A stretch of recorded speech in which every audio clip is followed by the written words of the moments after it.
yeah, go to more events for that this week. It's happening, and we'd love to make sure that everything is really well attended.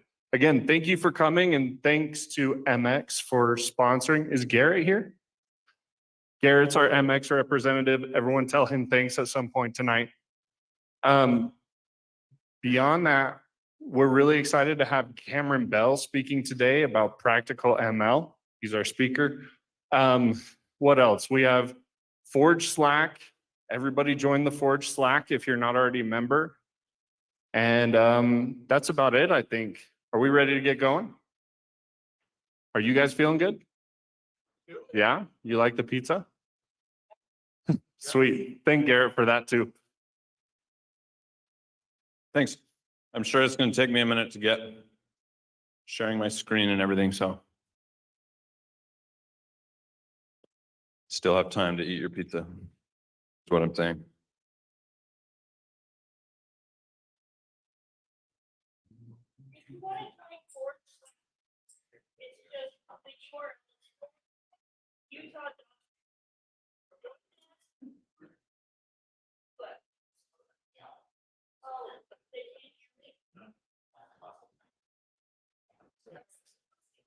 While you're getting started, Sure. You don't need audio here, do you? no audio, just. Hey, guys, thanks for coming. I'm Mariah Peterson. This meetup is part of the family of Forge Utah meetups. So if you're technical and want to do more tech things, we've got a data engineering meetup, a Go meetup, Kubernetes meetup, this meetup, engineering leadership. Do we have more meetups? Oh, we have Todd's Hack meetup where we get together and hack on things twice a month. Like if you just want hands on keyboard, there's that one too. So, and then we have obviously the Slack channels where we talk about it when we're not in the same room. So it's just forgeutah.tech. There's your webpage. Click the join Slack link and then join the machine learning channel and the random channel and the keyboards channel. And I think you're probably good. And with that, I'll stop talking and you can listen to the good content. Okay, thank you, Mariah. And thanks to everybody who hosts this and keeps it running. We've had a lot of good meetups in the past, and I think it's certainly helped my career a lot to network and learn from people. So big thank you to everyone involved. So my name is Cameron Bell. I am a data scientist. I started my career around 2015, studied physics and then data science at physics at BYU, and then data science at UC Berkeley. And I've been doing general purpose data science in e-commerce and fintech at 1-800-Contacts, and also MasterCard, and also had a few startups. I'm going to talk about a couple of those today. So the general trend that I see in AI circles is we like to talk about the fun stuff. We like to talk about the cutting edge. We like to talk about what makes headlines. And if you were to read any sort of AI newsletter or business newsletter that has an AI section or a tech section, you're probably going to hear a lot about LLMs right now. I haven't seen a whole lot of people actually make a lot of money from LLMs. I think that's going to happen, but we like to talk about what's in the future. And I think sometimes we get lost or we lose the more practical stuff. It's maybe more boring to this audience, but I thought it could be helpful because I've been on the applied practical side. So we're going to talk about AI for fun and profit today. So like I said, AI is this magical word. You might have heard the running joke that's gone for the last decade or so, that if it's written in Python, it's machine learning. If it's written in PowerPoint, it's AI. Because AI has this magical quality to make people's eyes pop, and you think, we don't know how it works, and that's why it's so great. That's why it's so amazing. Well, it's also why it often fails in the business, in the market, because When you don't understand how something works, it's hard to use it. So LLMs, large language models, they have advantages. They get people interested. They are interesting to talk about, and they look kind of magical. The way they work, even to a lot of data scientists, it's pretty mind-blowing how they work. I'm going to talk today about MMMs, money-making models. They are boring. They look like something that you learned in your first class. Maybe it was a cursory class or even a small unit of a statistics class or a computer science class. And you think, okay, well, this is just scratching the surface, doing a regression model. This is just what I learn on the way to learning an LLM. Well, in reality, it might be the most useful thing that you ever learn. And knowing those fundamentals can be very helpful. Dylan Skinner is here today. He's doing a great series on his blog about some of those foundational, simpler, well, not simple, but older, more boring models. And that's the world that I work in largely. You can always look to LLMs and the next fun thing, but what I want to encourage you to do is to do simple things thoughtfully. Start with something simple. Does it even need machine learning? That should be your first question. Okay, this is the problem we're trying to solve. Now, a lot of data scientists, I totally understand. If you are starting out in your career, then your first thought is, how do I become a respected person in my field who has credentials of some kind? There's no bar exam, there's no boards to pass like in the medical field. So when somebody says I'm a data scientist, it can mean all sorts of different things. So in my first job, what I tried to do was I took on every project that I could, all different kinds of machine learning. I did computer vision, I did classification, I did some regression, some time series, some recommender systems, so that I could prove, hey, I've done this. And that's fine if that's your interest. But if you're trying to make money for your company, generally do something simple. Okay, so we're going to start by choosing a project. This is actually how I landed my first formal data science job. I went in for a conversation with a colleague. I did not understand that it was an interview. Actually, he had about 20 data science projects, prospective projects listed on his whiteboard in his office. And he said, well, these are the things I'm looking at doing. We're thinking of starting some data science here. And I said, well, that one's impossible. That one's impossible. That one's going to be super hard. That one's going to be really hard to implement. Do you have the data for that one? That one looks easy. That one looks great. That one looks awesome. And he was like, okay, well, can you do it for us? And I was kind of caught off guard. And I said, well, sure. Yeah, great. I'm looking for a job right now. So that would be awesome. Since then, this is not original to me. I forget the speaker that I heard this from. You might have seen this framework before, but this is very helpful for deciding on a project to work on. So on the y-axis, we have impact. How much will it help the organization? It might be financial. It might have other impacts. And feasibility is, how easy is it? Well, not how easy is it for you to do. How likely is it that you will be able to actually execute on this well? So let's go through a couple examples. Conduct sales calls with an LLM. Okay, so to actually replace a trained sales professional who has human connection and knows how to knows how to navigate a sales call and knows your product inside out, you might be able to get the words sort of right with an LLM. There is no way that you're replacing a sales professional. However, the impact would be incredible, right? You could run sales call after sales call. It never sleeps, never stops, costs nothing. That would be incredible. But there's no way we're going down that path. On the other side of the spectrum, let's run sentiment analysis on product reviews. Okay, well, yeah, we can plug in an LTK package and have sentiment analysis done for us, in 20 minutes or less. However, we already have 0 to 5-star ratings on them. Is this really going to help us? I don't think this is going to generate any revenue. It's not going to help us. So let's pass on that one. Then we have something like using an AI agent to order the CEO's coffee at the time that he wants it, with exactly the amount of cream and sugar that he wants. and from a different place every day that, you know, tracking his every movement, making sure we get the right coffee, the right size at the right time, optimized for him to be awake for his sales calls. Well, yeah, that would be cool. It would be really hard, and it also wouldn't matter.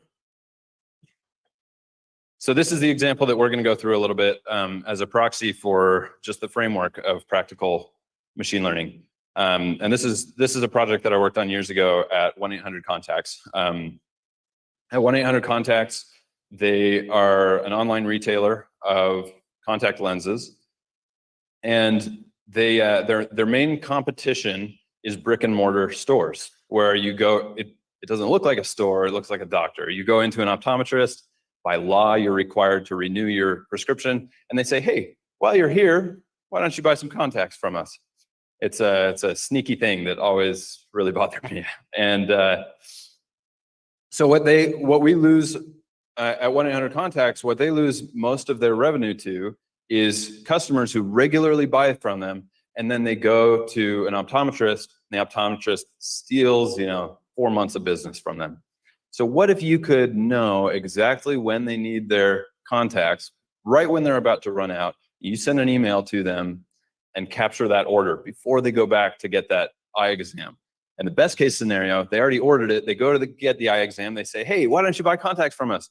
Oh, I already bought them because Cameron in the data science division knew that I was going to need them. So that would be huge impact, and it's not at a 9 or 10, it's still unpredictable human behavior, and the timing is very challenging, but that looks like a ringer. So let's go down that path. Okay, so the first thing that we're going to do is we're going to establish a baseline. What are we doing already? What's the status quo? What do I have to beat? Is there maybe a heuristic that I can use? Well, in this case, there's already a heuristic. They have this thing that they call the do ratio. So let's say if you have monthly lenses, and you buy 6 packages, so 6 months worth of lenses. Well, then we're going to take the days since last purchase over the recommended wear time. So you bought 180 days of lenses, and it's been 170 days, then you're going to buy in 10 days, is the intuition. It's a pretty good heuristic, and we'll actually look at real examples of this. So that's what we have to beat. We have to be more accurate than that. Okay, so then we're going to try to do a little bit better than that. Is there a heuristic that's better than that? Probably not. That's pretty good. So we're going to start with something that works out of the box. That's going to take, this step should take, an hour. You put the data together and you throw it into a model and you do everything you're not supposed to do in data science, and you just see what comes out. How good is it? Is it good or not? Obviously, you want to make sure that you're not cheating and you're not letting the model see into the future, have any leakage, something like that. But you want to establish a baseline. Is machine learning out of the box going to improve on this? That gives you a really good idea. Okay, so in this example, this is real data. Not everybody wears the manufacturer recommended amount. So some people get daily lenses. Like myself, I buy daily lenses and I wear them for 3 days, and it works great for me. And my time at 1-800 taught me that the plastic really isn't that different, and so the dailies are a lot cheaper that way if you wear them that way. So I would be over here. I have a ratio that's over 3 or around 3. Some people are part-time wearers. They only wear them at social events. Also me. When I'm at home, I wear glasses. When I'm here, I wear contacts. So there's this big bucket that's like impossible. It's so hard to predict. And then you have people who, for some reason, throw them away before they're supposed to, or lose them or something. And then you have people who either wear them longer than they're supposed to, or they're part-time wearers. So we're going to dig into the actual data and see what we can find. I'm going to skip over why we did a classifier instead of a regression model here, but it was simpler. Going back to the theme, do simple things thoughtfully. So we went to buckets of this ratio instead of trying to get a complicated regression model that has, such and such error. It was easier to lump them into buckets. I'm not going to get into what this is because partly I don't really remember, and also it's more complicated than the scope of this talk. But I will tell you briefly, this is a time scale. Each one of these boxes is a customer, a unique customer. Each color represents a different type of lenses. So blue is, I believe, bi-weekly lenses. I think purple is dailies, and then orange is, I think, the gaps between where we assume that they went to an optometrist and bought some. And the height represents their stretching ratio. So how much longer did they wear them than their manufacturer recommended? My point in showing this is not to teach you about contact lenses. It's to show you that we actually sat in a room and talked about this for a few hours because a thoughtful representation of the data led to some serious light bulbs for us. And seeing real examples showed us, well, hey, maybe we're missing something. Maybe we should look at this. Maybe we should try this. So you're not going to find this plot anywhere in a data visualization book. You're not going to find it in a statistics class. You're going to find all sorts of different ways to represent data, and that's great. But think about your specific use case and think about if there's a way that you can represent it that might be helpful for you to get some insights.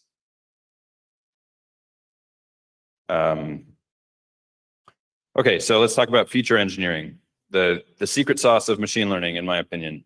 Any data scientist can throw together a notebook and try a few different models, but the really good ones know their domain well enough to create intuitive features. Let's just look at like two of these. Days of supply. So that is how many days are left on the manufacturer wear time. It's pretty intuitive. It's a small one, but that goes in as a feature to a random forest model. This is the standard deviation of their historical stretch rate. And then surprisingly, it doesn't matter that much if they're a daily wearer or a monthly wearer, or if they've been relatively consistent in the past. They're just not very important features. So that's one of the reasons, by the way, a random forest model is so good to start with, because it gives you visibility into what's important and what's not right out of the box. Okay, then we get to the actual modeling and evaluating those models. So I wish I had a better graphical representation. I used MLflow when I was at 1-800-Contacts, and I didn't save all the data artifacts. If you're not familiar with MLflow, or there are many alternatives, weights and biases is another that I've used. It's a framework for running experiments and saving the results. So what you can do in this case, if you're going to try a bunch of different models, which, by the way, I included do ratio here because that's what we're trying to beat. That's our baseline. Then you can track all of these numbers and then compare them all at once. Let's say then you want to try, what if we changed, days of supply? Actually, this one, I don't remember how we computed days to next order, but this one here is days to next order squared or something like that. It had some relationship to it. So, hey, we've got this idea that maybe that mathematical relationship will be important. Let's try it. One of these platforms like MLflow will help you to organize those experiments. And we'll talk a little more about that in a minute. Okay, and then just like we had our weird visualization of the actual data, we want to look at a visualization of the model itself. So what I'm comparing my model to what happened, right? And I can look at metrics. I can stare at this all day and fall asleep and probably not understand it. I'm sure many of you here intuitively understand statistics better than I do. But when I look at one of these things, I'm like, I guess I sort of understand what that means. I want to improve on it. I can see that this model is better than this model, but it doesn't really mean very much to me. This means something to me, and I can communicate it to stakeholders. So this is just a histogram, counts. So how many, remember we built a classifier that put them into buckets. How many of the ones that we predicted to have a do ratio of 1 actually did? Well, it's overestimating that they're going to be consistent. Certainly a lot better than the do ratio itself is, because it would just put all of them there, right? We're predicting a lot of outliers and they're not actually happening. Maybe there's something that we can do to tune this to make it a little more accurate. Okay, here's another one that's a little interesting. This is our comparison right at the heart of what we're trying to do. We're trying to beat the baseline. Now, this is an error plot of the different quantiles of predictions. So how far, of all the predictions, how far off are they? Well, we've got do ratio has, in the 20th quantile, has this much of a negative error. And our random forest model outperforms it dramatically. You can see from here all the way to here, it's outperforming it. And this is the absolute value of those, which is maybe a little more intuitive. So you have less of an error all the way up until the 90th percentile, and then about equal until the 95th percentile. So that lets me go to somebody who is not well-versed in statistics and say, this is a better model for 95% of our customers. You can see that it has less of an error in every case. However, we pay a price. 5% of these customers get a poor result. So can we maybe do something to keep those errors from being too extreme? And part of the reason for that is just a mathematical reality that do ratio is always right in the middle. So it can only be a certain amount wrong. If I'm going to predict something over here, it's way more wrong than something over here. So anyway, a couple different ways to represent it. Okay, so what we want to do with those experiments is we want to hypothesize. We want to say, I think this model will be better, or I think this feature will be an improvement and add information that the model will find useful. Or I think if we clean this data set, or if we use this data set instead, or if we use this subset of customers, it will improve this metric. Write out your hypothesis clearly, like a scientist. Then go experiment on it and see if you can prove it or disprove it. Afterward, and track what you're doing. Afterwards, analyze whether or not the hypothesis was correct. So I'm going to go through, let's see. Okay, and this works for features. Try different or new features. It works for models if you want to try a different modeling framework. It works for hyperparameter tuning. I like to do a random search and then a grid search once I get to a fine area. I like to run these experiments, store the results, and then I can know. And I can know forever. I can always have a record for it. It works for choosing a different data set. This framework has really helped me to build something useful. Okay, and I'm going to show you sort of an example of this. So this is an example of an image that we classify at a startup that I've been involved in for the last 5 years that classifies, finds and classifies parasite eggs in patient stool samples. So this is a microscopy image that's been stained and put under a microscope.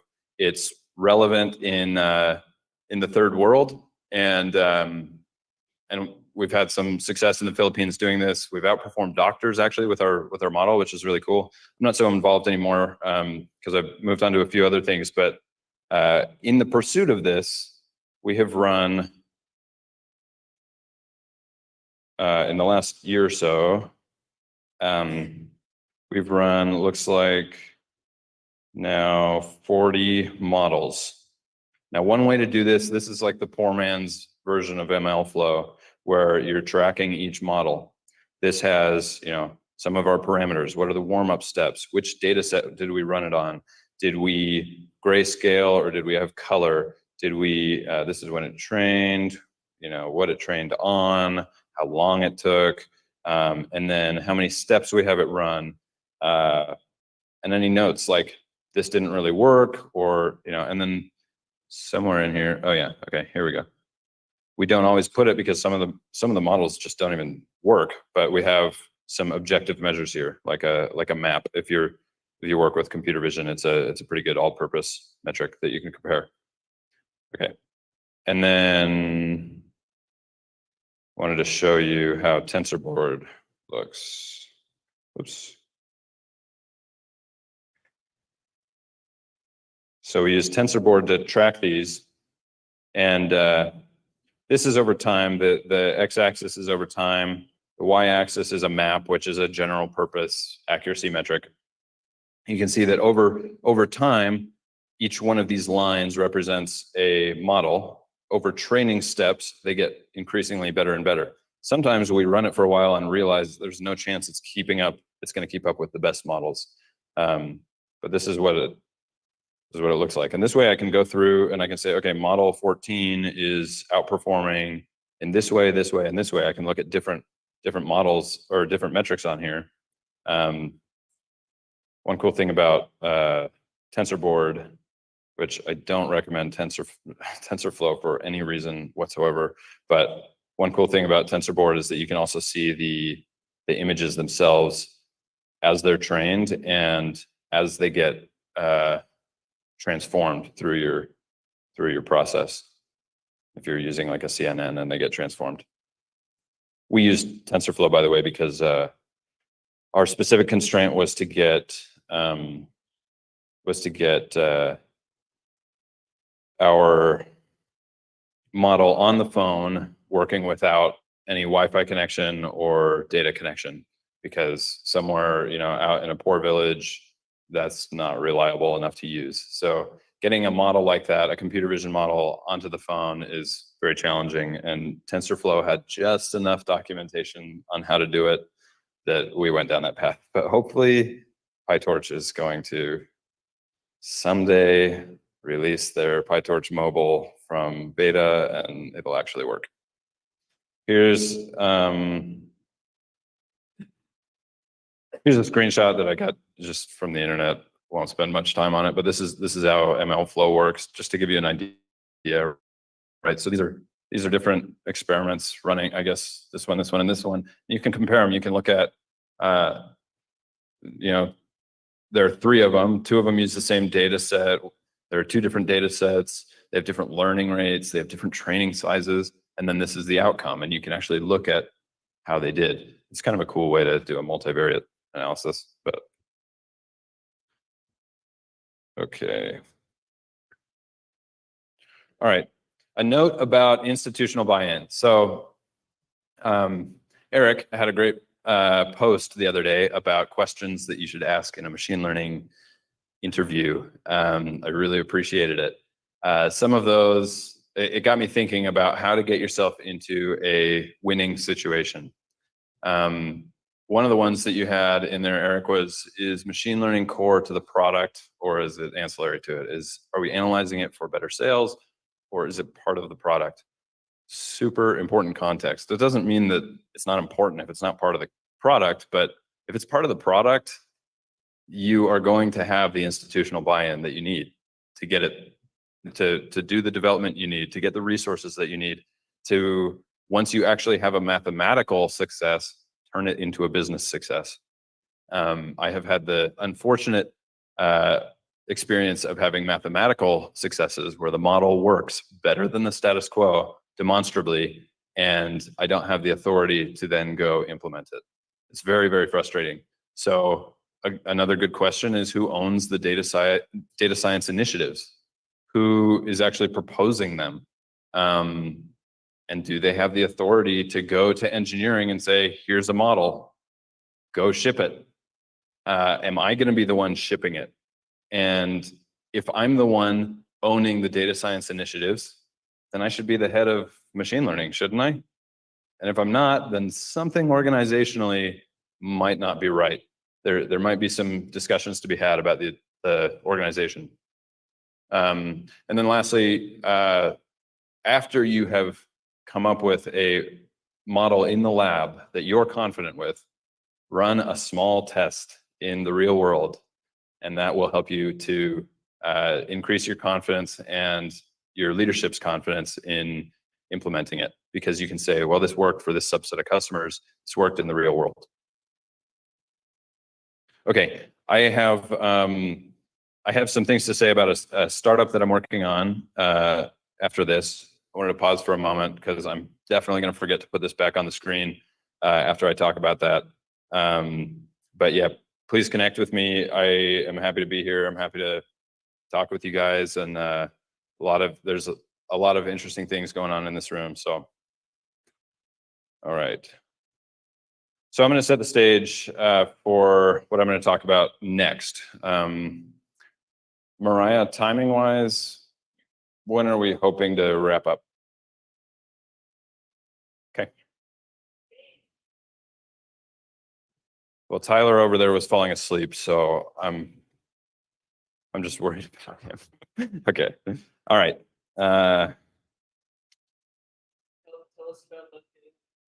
Yeah, I'm going to talk about that for a minute. So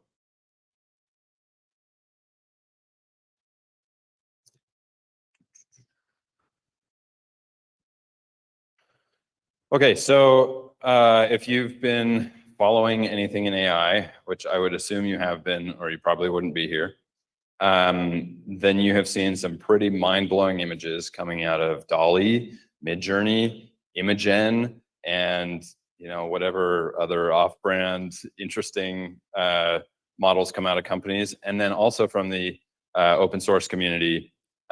We've seen Stable Diffusion has done like some mind-blowing stuff that looks real. And Chris, you recently posted about how people cannot tell the difference. They think they can. That's actually the worst part. Some recent research shows that people both cannot tell the difference between an AI generated image and they think that they can. That's only going to get worse. I hope that most people realize as we go forward that they cannot tell the difference.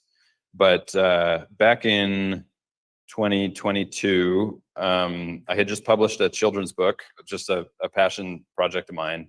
And I saw what was coming out of DALL-E, and I already knew, GPT-3 had been playing around with it for years. And I thought, well, wait a second, I could probably, what I just did over a period of like months and hiring an illustrator and all this, I bet I could do that in like 10 minutes with it. At the time, it was kind of cool. Now, with ChatGPT, everybody's done stuff like this, but I actually published a book. It's called This Book Has No Author. This was before ChatGPT came out, and I thought people would buy it as a novelty for Christmas or something. It's written and illustrated by AI, and it was just kind of fun. And then once I put it up on Amazon, I was like, well, wait a second. This is freaky. And you've probably had some of the same thoughts, especially if you've seen like a political figure or a current event misrepresented by something AI generated. A couple of friends and I started talking about this and trying to figure out a way to show that something is real versus AI generated. I'm going to fast forward to the end. You can't tell if something's AI generated. It's impossible. There are ways to get close. There are ways to get an estimate, but it is, in my opinion, totally impossible. So we have changed our outlook to be a tool that shows you that something came from a party that you trust. And that's it. We can't tell you if it's real. We can't tell you what the truth is. We can't tell you who to trust. We can tell you this came from the White House with 100% certainty. So we have here are a couple examples of problematic material. These are real ones. This was used in a Ron DeSantis campaign. Never happened. Trump embracing Fauci. For those of you who can't see, we had Tom Hanks. He came out and endorsed a dental plan because that's what he does and totally on brand for him. So he then had to go on Instagram and say, "Hey, there's this video floating around." And I actually think the reason he did that is because they're using some generative AI in a movie he's working on, and he was like, didn't want it to look bad. This is a generated image of Jerusalem that made it to newspapers. It was in real newspapers. This did not happen. That bomb never exploded. That cloud of smoke never existed. Now, all sorts of other things are happening in Israel and Gaza, right? And this just makes it harder to know what's actually happening. It's terrifying. So I also put on there, AI's created more images than the entire history of photography. I wrote this like 6 months ago. Like, That is insane. It took about a year, and all of photography surpassed. Okay. So some of the solutions we have are AI detection. You can use models. Some of the models are actually trained alongside the generative models, and you can borrow from those. You can do some transfer learning with that. But the problem is, they are not 100% reliable. They do better with video right now. The leading way to do it with video is to look for veins pulsing, apparently. And it's interesting to me that deepfakes haven't picked up on that yet, but they're just not 100% reliable. It's going to get harder and harder. You're always playing catch up because people are more motivated to build the next really good generative model than they are to build the next detector. You're always a step behind. Next time the new one comes out, you're obsolete. They're also expensive. You can't run every image on the internet through a GPU, every video. It's just completely implausible. Then we have digital watermarks. So these are, there's a field called steganography, which is fascinating and a lot of fun. And the whole point of it is to embed information in an image or a video secretly. Famously, this was used by Al-Qaeda to communicate through YouTube videos. They embedded it in the pixels or something. And they're cool, but they are fragile, first of all. Almost all of them, because of the way that the life cycle of an image works, as soon as you compress it and take all irrelevant information out, you are left with only relevant information, which means that if you're going to encode a message, it's going to either be visible or removed by compression. They also can be removed if you know what to look for. You can find the algorithm that's being used and you can remove them. You can also forge them. If you know how somebody is stamping their images, say you're New York Times and you stamp them all and you figure out how to do it, well, then you can release an image and say this came from New York Times. I mean, what good is that? You might as well just sign your name in the bottom, right? It doesn't do anything. And then C2PA is a protocol that was introduced by Adobe back in, I believe, 2019. I think it's a really, really good start. It involves cryptographic signatures, so they are unforgeable, but they tend to be heavyweight. They have a fair amount of drawbacks. The main one, though, is that in the life cycle of an image, when you release an image, you license it to somebody, to a media partner or to some sort of blog, or even just put it on Twitter or whatever. It's going to be compressed. Your metadata is going to be stripped, which is where the C2PA manifest lives. You might get resized. You might get your contrast and your brightness levels adjusted. But the most common is as soon as you put it on a website, they strip the metadata. It's gone. And if that manifest doesn't make it all the way from creator to consumer, then the point is negated. So I think it's a really good start, but it generally is very difficult to ensure that it stays with the image. So the approach that we've taken is we digitally sign content. If you're familiar with cryptographic keyed signatures, this is a completely unforgeable one-way process.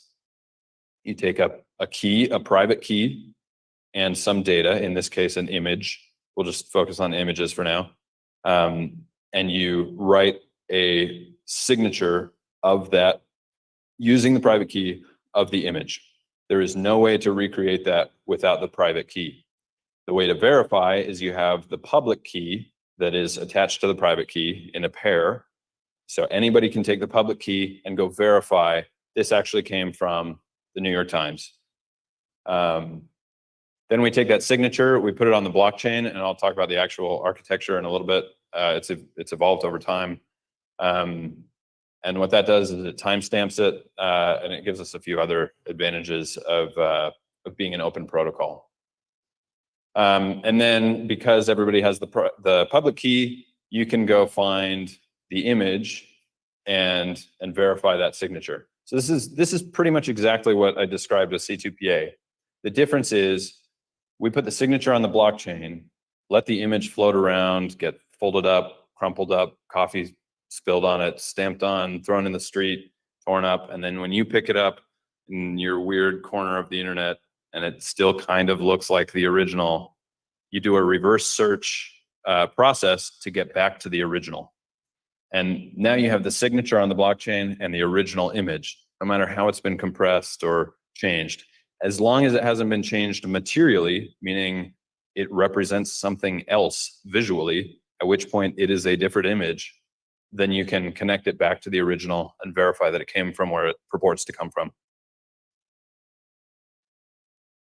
Okay, so how do we do that?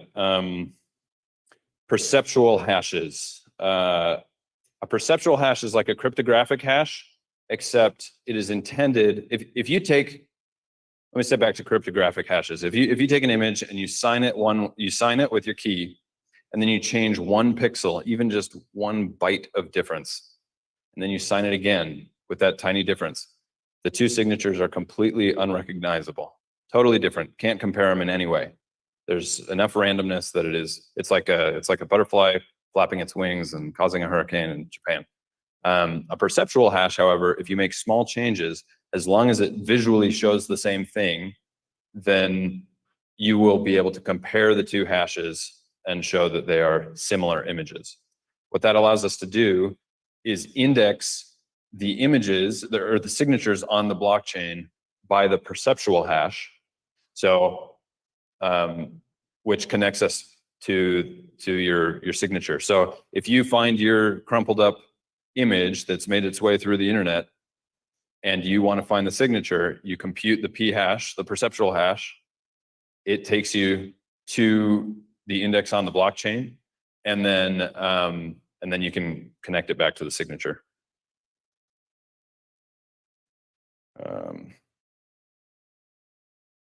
Okay. I'm going to leave here and talk about architecture for a moment. But I did want to call out that when I found this meme, I realized that this is my job to find the differences between this picture and this picture. So, okay, I want to leave some time for questions. I know this is kind of information overload. It was not intended to be a slide, but it's intended to be shareable around organizations as we talk to some of our clients. So this shows effectively what's happening. We do a perceptual hash to certify, sign it, and we'll talk about what's actually on the blockchain in a moment. And then when you find a query image in the wild and you want to know where it came from, you compute the perceptual hash in your browser, and it takes you back to that same instance. Now, if it hasn't changed at all, it's an exact match. You can get straight to it. There are a few ways to get to it if there are small differences. Okay, so what's actually on the blockchain? Blockchain storage is very expensive, so we want to keep it as minimal as possible. We want only what we need to verify. So we keep the perceptual hash itself so that we can verify within reason this is the same image. We have a link to the signature. The signature itself is not actually hosted on the blockchain. And then we have a hash of the signature so that we can ensure that it doesn't get tampered with. That shows us that whatever it was originally when it was written stays. And then you can host your signature in all sorts of different ways. Some people want to host it with us. You can host it on your own website. You can put it in S3 if you want, as long as you can link to it. And that's a semi-permanent link. And then you host the image similarly linked in the signature manifest. We've tried to make it as flexible as possible because we recognize there are probably going to be 10 different ways to do this. C2PA is one that a lot of companies have jumped on. Fox also released, they are now signing images on Polygon, which has its issues, but we really like what they're doing and might want to actually build on their architecture in the future. But if you just want a simple signature, you can do that. If you want to do C2PA and be compliant with that, go for it. So that's the general architecture. I'm going to stop here because I've been talking for too long and I wonder if there are any questions. Yes. Here, so that people on the stream can hear.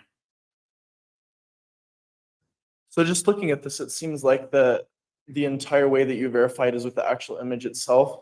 What would happen if someone got to an image first and then claimed ownership of it, and then later you like try and reverse search it? Would it not come under the original person that signed it in its name? Yeah. Is this working? Yeah, absolutely. Great question. So if you signed it first, then you would have the first signature on the chain. That is an inherent weakness. However, I would ask, how would somebody sign your image before you are able to? And, hopefully once we get this used enough, that fear is what will drive people to use it. Yes. What if I just uploaded an image that I had and I didn't know to sign it and someone found it? Wouldn't that be a way someone would sign my image? Okay, say that again. If you uploaded an image, And I didn't know to sign you it, didn't know to sign it. and someone finds my image, Mhm. there's no signature, they can sign it. That's Yeah. one of the ways I think it would happen. Okay, So great question. So like let's the- take a step back and ask, what fundamentally are we doing here? We are showing that this came from an entity, right? So you could say this came from me, and you're going to have an even more credible claim to it because you just signed it, right? Somebody else did not sign it first. However, the main problem is somebody posting something and saying this came from that person. This is Joe Biden actually doing this thing. Well, Joe Biden never signed it. So you might have posted a video of Joe Biden doing something salacious, but if he didn't sign it, it's like, well, I don't know. And if nobody else of, repute signed it, I guess I don't trust it too much. So it certainly has limitations. We can't tell you it's real, but we can tell you whoever signed it, signed it. So the classic example is Getty Images, who we're working with right now. If somebody comes in and says, look at this bomb in Israel, this came from Getty Images. There is no way to claim that once they're signing all their images. So it does some things well, and it has holes. Great question.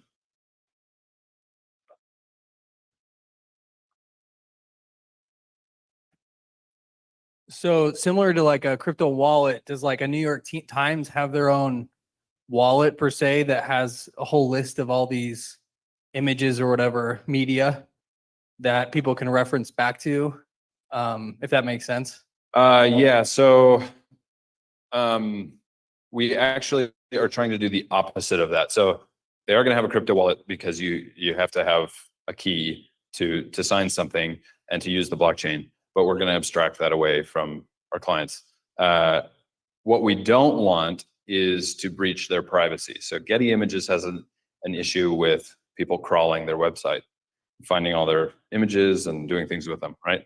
They don't like that. So if we were to go and put on a public blockchain, here it all is, right? That causes some problems. So we're also looking into with government partners who want to sign something but don't want it available to the public until they find that image. You can use something called a zero knowledge proof, which can prove that it's actually theirs without exposing the image itself. So that way you could only prove it if you already had the image, which to some people is useful, to some is not. For secure applications like government use, that's a huge thing for them. Thanks.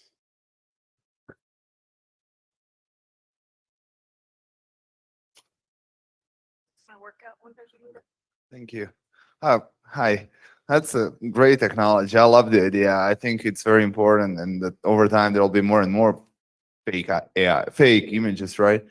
My question comes from maybe a non-technical question. It's like, so how are you gonna get a buy-in from the other entities to use your software? Because what happens if I go tomorrow and I say, well, my blockchain is the one you want to use, sign it and be on my blockchain, right? And then Joe goes and he has his own blockchain.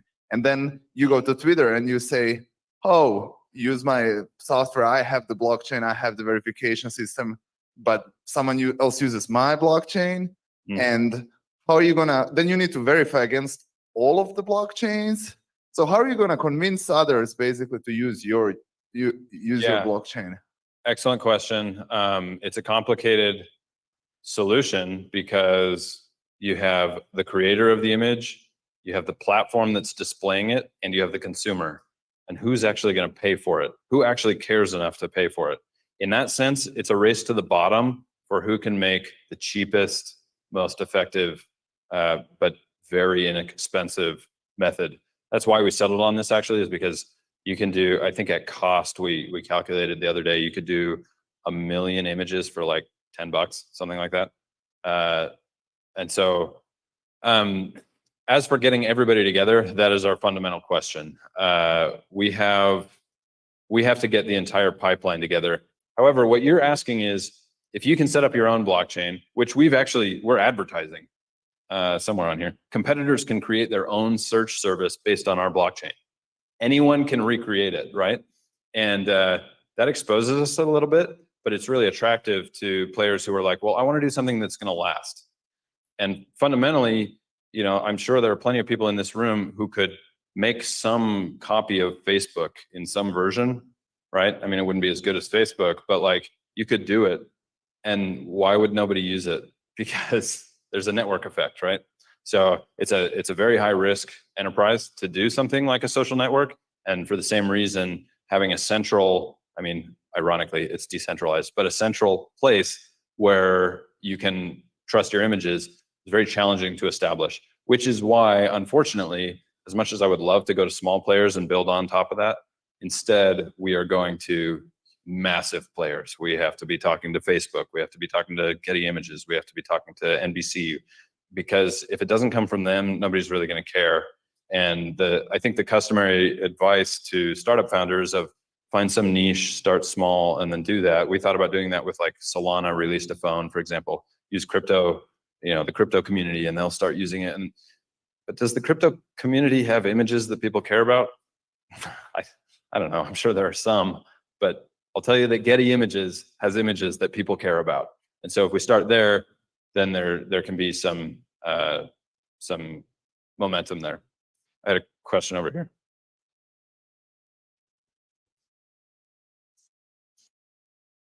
So since the perceptual hash is open source, I, not just hypothetically, might train a network that tries to take an input image that, you see where I'm going with this? And, Yes. and I train it so that it makes my new image end up with the same perceptual hash as the other. So for example, maybe you would have a visually insignificant change in the image that is culturally very major. Maybe there's a change in a color on a pin on someone's coat or something that is like, for some reason, like earth shattering. Right. And then this algorithm might map it to, say, Joe Biden posted this picture. Yes. That's essentially like flipping the bird to the world because of this color change. Yes. Excellent question. I love it. We've thought about this. There was a notable example a couple of years ago. Stacey Abrams had a picture of her holding a sign, and somebody successfully put in hashtag Muslim Brotherhood or something like that, hashtag communism, without messing with the p hash that was used for a lot of reverse search engines. It's called a p hash attack. And so it's happened before. I think with something like this, it's even more dangerous than what they did. And I love that you jumped to a generative algorithm, because we thought, well, wait a second. Nowadays, like you could tell it, I want this p hash and I want it to represent this thing happening, right? So that's only going to get more dangerous. The way that we get around that is that you link to the, I don't actually have it here listed here, but in the signature itself, you link to the original image, because the cryptographic, all of this is kind of a distraction to the idea that if you have the private key and the original image and the signature, and you know who owns, or sorry, the public key, and you know who owns it, then you can prove that this came from, say, the White House, right? And it doesn't matter, oh, this comes from New York Times, I don't trust that. This comes from Fox, I do trust that, or whatever. Whoever you trust, you know that it came from that place. But by linking to the original image, that's how we get around it. It's not, the perceptual hash is only to do reverse search. It's not to do the verification or certification. So if I see the attack image, just as a user looking on Twitter, Yeah. How am I going to, like in the UI, how would I find the original image? So with Twitter specifically, we on launch day, this was our whole plan. We had built the infrastructure to have a bot that you call at bunk this, and 2 seconds later you get an answer and it says here it is. And that day they changed the policy from free to $40,000 a month, which, as you can imagine, was a hit to us. It's now like $5,000 a month, and they finally came out with a $100 tier, which, so ultimately we need a place to become popular, but eventually this will be a JavaScript overlay that if you want your images on your platform, if you want to be a reputable platform, you're going to have something like this. So that's how the UI would work. And specifically, let's say you find the p-hash attack one that says Muslim Brotherhood, right? You would go through this. Well, you wouldn't have to. Programmatically, it would go through this. It would find the image, and then it would say, wait, this doesn't match. In fact, we can highlight, we can say this part is different from the original image. So great question. I had another one over here.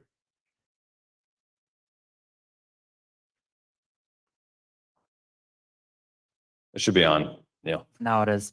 All right. I can see why we would want this to be open source so that people can verify that the code is actually working the way it is. I don't see why you would need it to be decentralized. So that is because that is actually all. One of our clients is concerned that they're going to put all their eggs in one basket with a company that is 3 guys in Utah who have no funding and are bootstrapping, and what happens in 3 months when you decide to go do something different. And so we started talking with the crypto community, actually in particular a VC with a DAO, a decentralized VC firm, which is very interesting to me.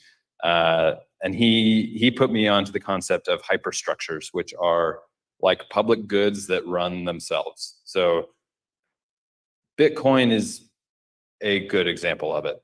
Nobody runs Bitcoin, but it's going to keep going. You know that it's going to keep going. Everybody knows it's going to keep going. Otherwise, you wouldn't buy it. If you thought it was going to disappear next year, you'd sell all your Bitcoin, right? But it is a public good of sorts that you can rely on. We want to set up something that is similar, where it's like this. And back to the question about competitors, anybody can set up their blockchain. Yes, we've seen that with cryptocurrencies too, right? But you still go to Bitcoin. That's the one that matters. So maybe people are going to log them on multiple chains, and that's fine. But we're aiming to be the ones that do it and get the ball rolling. Do we have any more questions? I didn't see any. Really? Yeah.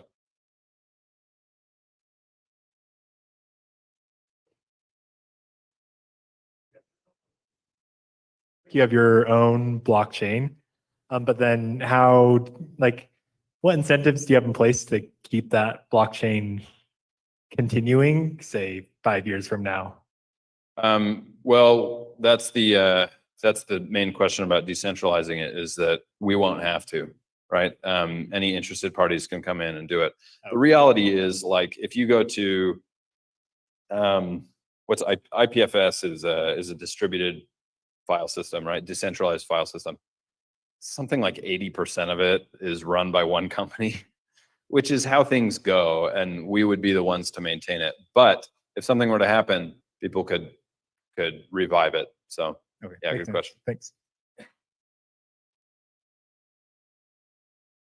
Garrett. I've got a really dumb question that's not about Bunked, but it's from the other half of the talk where Yeah, sure. pretty early in the talk, you were showing like the do ratio breakdown, and you're like, there's some people over here who like hardly ever use their contacts, so they like basically never get a new prescription.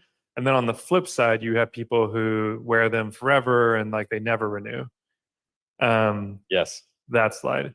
And you were like, this represents these people, this represents these other people. Like, my question, like really basic question is, when you say that, are you hypothesizing which each band represents, or do you actually know this like 1.5 represents the group of people who have 2 dogs and one of them eats a contact every other week, so they're, you know what I mean? Like you seem like very specific about what those represent, and I'm wondering if you could talk through how you got to that. Oh, I see what you mean. Well, to your dumb question, I have a dumb answer, which is, so you're saying that this is objective data, right? These are customers who fall into this bucket. These people don't buy their contacts for 2 times as long as the manufacturer would expect. Are you asking whether we are making assumptions about why they do that, or whether we know? Yeah, like you were making assumptions, but you seemed really confident about like what those people, and so I'm like, oh, maybe Yeah. there's more data behind that, and if so, like what's the brief version of how you got that more clear persona? I actually am remembering, I kind of have a cool answer to this. So one answer is we have some qualitative research from talking to customers. A lot of it was assumptions. Some of it kind of doesn't matter. It's just like you stretch for whatever reason, and we're going to try to, but some of it helps inform feature engineering. Like I went to the doctor, and that's why I skipped an order, right? The cool answer though, that came from our team, and I wish I could claim credit for, is we came up with one of those kitschy quizzes. What type of contact wearer are you? And like people loved it, and they just like, everybody goes on, they're like, oh, I'm the beach guy or whatever. Like I didn't write it, but it gave us so much data on like, oh yeah, I'm the type who wears it, 3 weeks instead of 2 weeks. And it's like, because it was in this kind of fun way, we got so much good data from that. So that really helps inform why some of those patterns happen. A little sneaky data gathering. Thanks. Yeah, cool. Thank you. It definitely seemed like there was something behind that confidence, and I was really Yeah. curious. So thank you. Yeah, thanks for the question. Are we good? Any more questions? Oh, we got another one. So this is going back to Bunked. What would you do in the case where a private key is leaked? And then basically now all of the old images that can be done, you have to find like the point of the leak because people can be uploading things under that Yeah. persona. Yeah. I don't know if I have an answer for that. Our main answer, which is kind of lame, is that we don't want to manage the keys. We want this to be managed by DigiCert here I think they're here in Lehigh. Or also there's a company, Trinsic, that does self-sovereign identity. They're now also local. Because I don't want to deal with that. They already deal in that space, and I don't have a great answer for you, but what we're trying to do is every time something comes out and they're like, hey, we solved this. Here's C2PA, for example, and we're like, oh no, we're done for. We've tried to, instead of thinking that way, like, okay, what are they doing? Can we build on it? Polygon's now doing something with Fox. Maybe we can use their chain instead. Let's think about that. And this is a similar area. It's like we want to do one thing, which is basically just the reverse search. We want to champion that and let people do what they're going to do. So, thanks. Anything else? Okay, give Cameron a round of applause. All right.